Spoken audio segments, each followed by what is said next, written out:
5 peso na hard to find at pwede kong bilhin sa halagang 3,000 pesos mga ka-old coin buyer. Unawain nyo lamang pong mabuti ang aking 5 peso coin na binibili.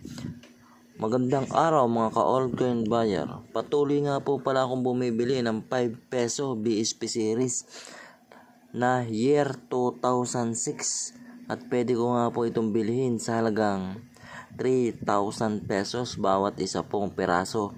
Basta po yan ay tugma sa aking hinahanap na year 2006 5 peso BSP series. Yun po ay hard to find at talaga namang kukonti lamang ang mga ginawa ng BSP para sa mga ganitong klaseng 5 peso coin year 2006. Kaya po kung makakita po kayo ng mga 5 peso BSP series ay i-check nyo pong maigi ang taon sapagkat year 2006 po ang aking hinahanap sa mga ganitong klaseng 5 peso BSP series. At sa mga iba pa po natin binibiling barya, bumibili rin po pala tayo ng mga 1 peso commemorative coin na kagaya po nito.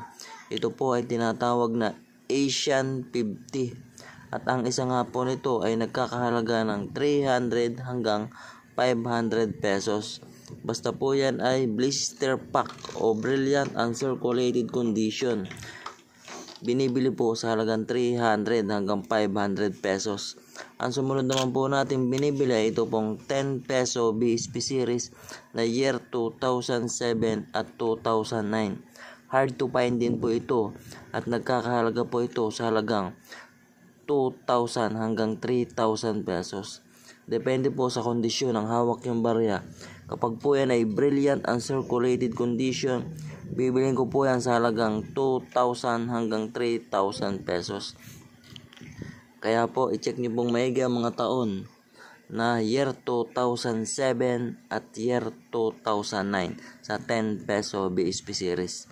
Ang sumunod naman po ay ito pong 5 peso 10 peso commemorative coin na brilliant uncirculated condition na Miguel Malvar. 500 hanggang 1,000 pesos.